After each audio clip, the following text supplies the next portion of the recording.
મિત્રો, મુઠિયા તો આપણે રેગ્યુલરલી ઘણીવાર બનાવતા જોઈએ છીએ.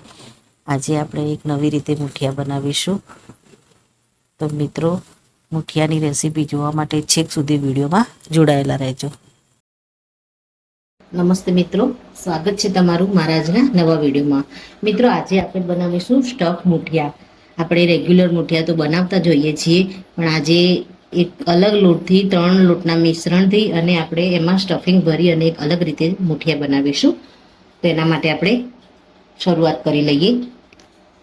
મિત્રો, સૌથી પહેલા આપણે એક મોટું વાસણ લઈશું. એમાં આપણે 1 વાટકી જેટલો જુવારનો લોટ લઈશું. એની સાથે આપણે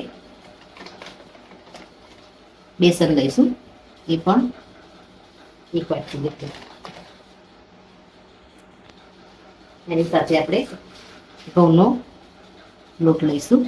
તમારે બાજરીના લોટનો ઉપયોગ કરવો હોય તો તમે બાજરીના લોટનો પણ ઉપયોગ કરી શકો છો. આપણે ઘઉં, જુવાર અને બેસનના લોટથી મુઠિયા બનાવીશું.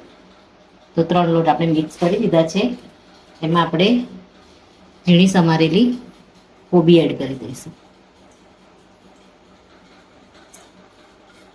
કોબીને આપણે સારી રીતે ધોઈ અને પછી ઝીણી ઝીણી સમારી દીધી છે. દૂધી આપણે લઈશું, એને પણ આપણે છીણીને લીધી છે.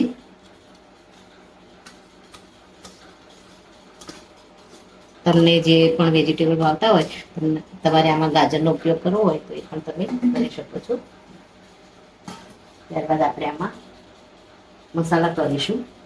સૌથી પહેલા તો આપણે થોડો અજમો ક્રશ કરી અને આની અંદર એડ કરી દઈશું. ત્યારબાદ લીલા ધાણા એડ કરી દઈશું, સમારેલા. લીલા મરચાં એડ કરી દઈશું. મીડિયમ તીખા મરચાં લીધા છે. થોડી આપણે ખાંડ એડ કરી દઈશું. ત્યારબાદ તલ એડ કરી દઈશું.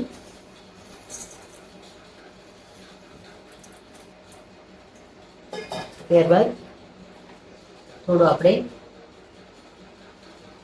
સૂંઠ પાવડર એડ કરી દઈશું. રેગ્યુલર મસાલા આપણે એમાં નાખીશું. તો સૌથી પહેલા આપણે હળદર એડ કરી દઈશું. ત્યારબાદ કાશ્મીરી લાલ મરચું એડ કરીશું. મીડિયમ તીખું મરચું આપણે થોડું લઈ લઈશું. ધાણા પાવડર આપણે એડ કરી દઈશું. ત્યારબાદ લીંબુનો રસ આપણે એડ કરી દઈશું. થોડી આપણે ટેસ્ટ માટે કસૂરી મેથી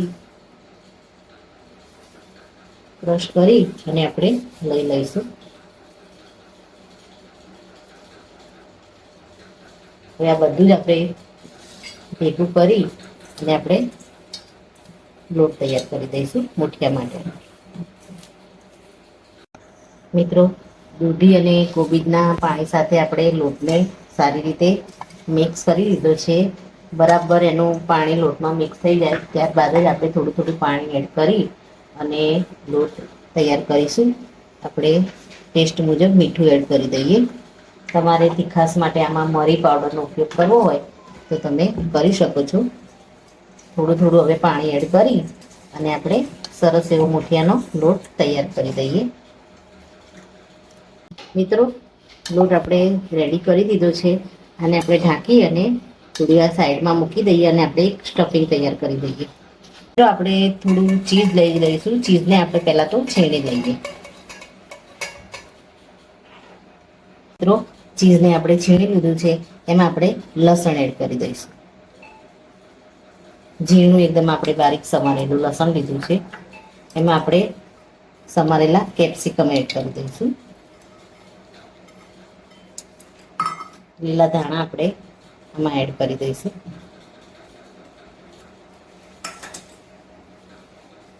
થોડું આપણે મરચું એડ કરીશું. મીઠું આપણે ટેસ્ટ મુજબ લઈ લઈશું. ચીઝ છે તો આપણે મીઠું થોડું માપનું જ એડ કરીશું અને બરાબર મિક્સ કરી અને મુઠિયાના લોટમાંથી આપણે મુઠિયા વણી અને આપણે એમાં સ્ટફિંગને સ્ટફ કરી દઈશું. મિત્રો લોટમાંથી આપણે ડો લઈ લઈશું. એમાંથી આપણે આ રીતનું સ્ટફિંગ આની આપણે આની અંદર ભરી દઈશું.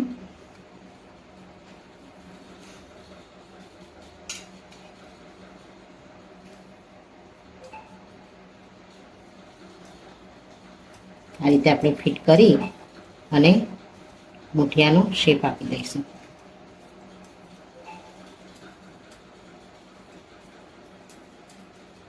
આ રીતે કવર કરી અને આને આપણે આ રીતે બધા મુઠિયા તૈયાર કરી અને એને સ્ટીમ કરી લઈશું. મિત્રો આપણે મુઠિયાને ચેક કરી લઈએ.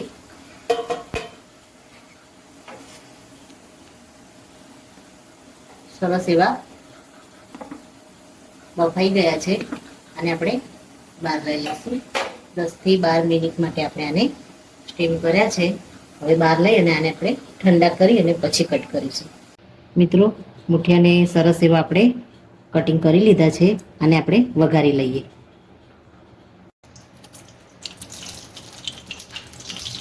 તેલ લઈ લઈએ, આપણે રાઈ એડ કરી દઈએ.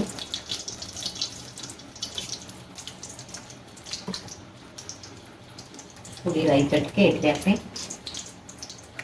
હિંગ એડ કરી દઈએ. એમાં રાઈ ચટકી ગઈ છે. મિત્રો રાઈ સરસ એવી ચટકી ગઈ છે. હિંગ એડ કરી દઈશું. લીમડાના પાન એડ કરી દઈશું. એમાં આપણે તલ એડ કરી દઈશું અને આપણે મુઠિયાને પણ એની સાથે એડ કરીશું.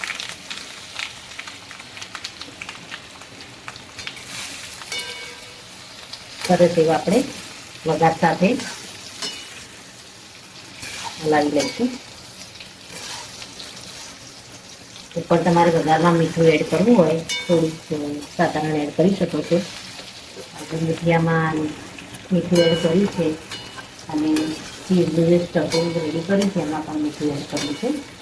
જો મીઠું ઓછું લાગે તો પછી તમે થોડું એડ કરી શકો છો. તો મિત્રો મુઠિયા સરસ એવા બની અને રેડી થઈ ગયા છે. ગેસને આપણે બંધ કરી લઈએ અને આપણે સર્વ કરી લઈએ.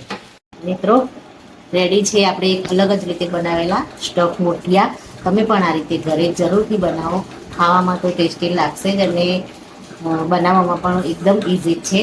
તો મિત્રો આ સાથે મારો વિડીયો પૂરો થાય છે. જો મારો આ વિડીયો તમને ગમ્યો હોય તો લાઇક, શેર અને સબસ્ક્રાઈબ કરવાનું ભૂલશો નહીં અને કમેન્ટમાં જરૂરથી લખો કે મારી આ રેસીપી તમને કેવી લાગી.